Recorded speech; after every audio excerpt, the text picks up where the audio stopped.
il faut comprendre que le Québec est basé sur, depuis les années 70-80, sur l'exportation. Donc, c'est une province qu'on dit qui était exportatrice. Donc, on exporte aux États-Unis, on exporte un peu partout dans le monde. Donc, à ce moment-là, lorsqu'on regarde aussi en comparaison avec les autres provinces, qu'on pense avec l'Alberta, qu'on pense avec la Saskatchewan, le Manitoba, on a ici des provinces qui sont majoritairement au niveau de leur développement axées sur une seule ressource, donc qui est le pétrole. Pour la Saskatchewan, on peut parler aussi de la potasse. Bon, ça c'est un autre sujet. D'abord, il faut savoir que nous envoyons chaque année 45 milliards de dollars au fédéral. Donc, ça, c'est le premier constat. Ensuite, qu'est-ce que la péréquation? Donc, du moment qu'on sait combien qu'on envoie, qu'est-ce que la péréquation? Eh bien, la péréquation, c'est une distinction qui est faite entre les provinces riches et les provinces pauvres. Donc, ça, c'est la façon la plus simple d'élaborer sur la péréquation. Donc, à ce moment-là, on a des provinces comme l'Alberta, qui, jusqu'à tout récemment, donc avec la chute du pétrole, on verra les chiffres, mais jusqu'à tout récemment, l'Alberta était considérée comme une province riche, donc qui contribuait à la péréquation pour les provinces pauvres, qui, parmi celles-ci, on compte la Nouvelle-Écosse, l'île du Prince-Édouard, le Nouveau-Brunswick et le Québec. Donc, à ce moment-là, on se dit que les transferts fédéraux devraient être à l'image aussi de la proportion démographique québécoise parmi la population canadienne. Donc, on devrait avoir des transferts à la hauteur de 23%. Donc, que ce soit parmi les ministères, les différents ministères. Donc, on devrait avoir 23% des transferts du ministère de l'Environnement, du ministère des Transports fédéral, du ministère qui est dédié au niveau des municipalités, des contrats publics. Donc, malheureusement, on se rend compte, avec chiffres à l'appui, qu'on n'en a pas pour notre argent.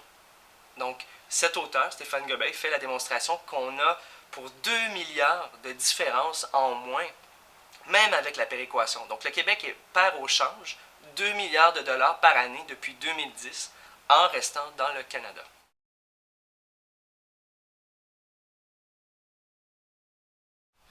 Je dirais en résumé, la culture canadienne, c'est plutôt une culture américaine. C'est que les Canadiens anglais, ben écoute, ont vraiment sauté et pataugé dans la culture américaine.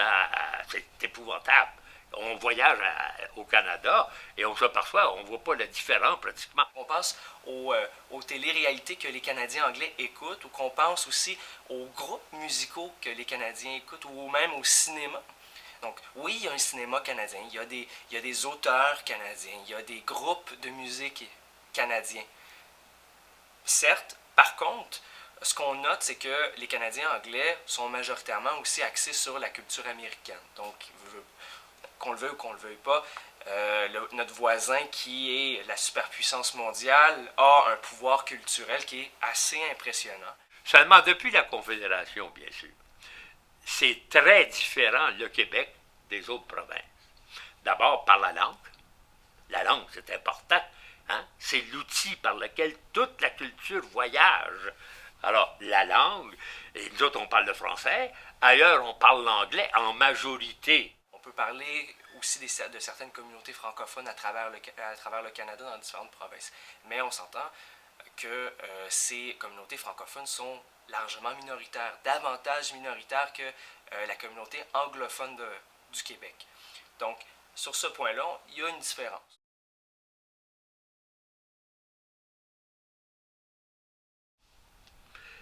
Moi, ça a commencé drôlement. Ça a commencé vers l'âge de 14 ans. Quelque chose. Moi, je demeurais à Saint-Henri, à Montréal. Saint-Henri, c'est un quartier pauvre, très pauvre, à l'époque. OK? Et puis, ben, on était tous pauvres, donc on n'avait pas de la peine d'être pauvres. Les Canadiens français qui restaient là travaillaient soit pour le Canadien national, le Canadien Pacifique, Imperial Tobacco ou dans les manufactures environnantes, OK? Près du canal de la Chine. Alors, à un moment donné, les fins de semaine, avec mes amis, qui n'étaient pas toujours des gens recommandables, on montait à la côte. C'était beau Pléonasme. On montait à la Glen. On arrivait à Westmount. Mon père, il me disait, Marcel, si tu veux faire de l'argent dans la vie, si tu veux réussir ta vie, faire de l'argent, il faut que tu sois ami avec ces gens-là. Ce sont nos patrons. Et c'est là que j'ai commencé à... Qu'est-ce que c'est ça, cette affaire-là? Comment ça se fait qu'il y a des patrons, des gens d'une autre langue, d'une autre culture? Et ça m'a chicoté. L'histoire du Québec est venue me chercher. Donc, ce sentiment-là de voir une injustice à travers l'histoire d'un peuple m'a grandement influencé dans la façon de percevoir un peu l'avenir de notre peuple. Puis là, ben, qu'est-ce que tu veux, de fil en aiguille, le RIN est arrivé, avec Bourgault d'Allemagne.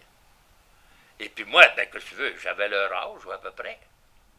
Alors, je suis rentré dans ce mouvement-là, je voulais en connaître davantage. Puis il y avait Chaput, à un moment donné, qui avait fait, il s'était privé de manger pendant des années, c'était un chimiste, ça. Hein?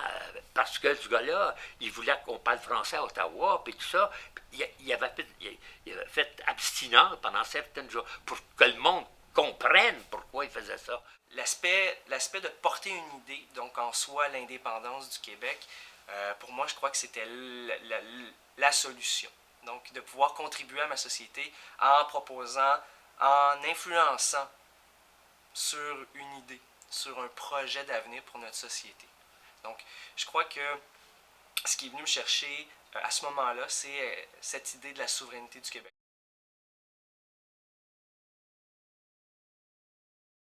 Moi, j'ai passé ma vie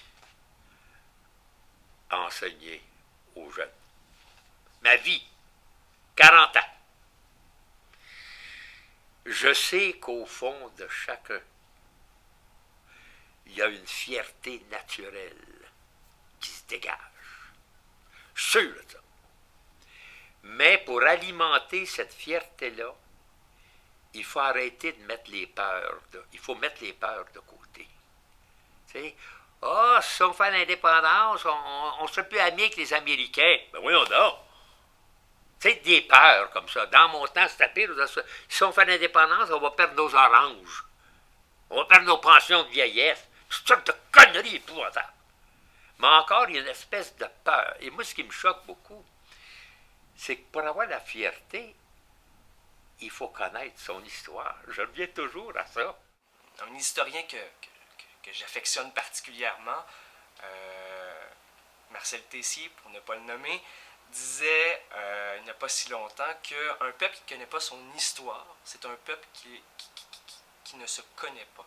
Donc, pour se connaître soi-même, on doit savoir d'où on vient. On doit connaître notre histoire. Mais c'est à vous autres, les jeunes, avec vos amis, puis tout ça, puis pas se gêner de dire, moi, je suis un indépendantiste, je veux être maître chez nous. C'est une gloire d'avoir son pays. C'est la chose première qu'on peut demander.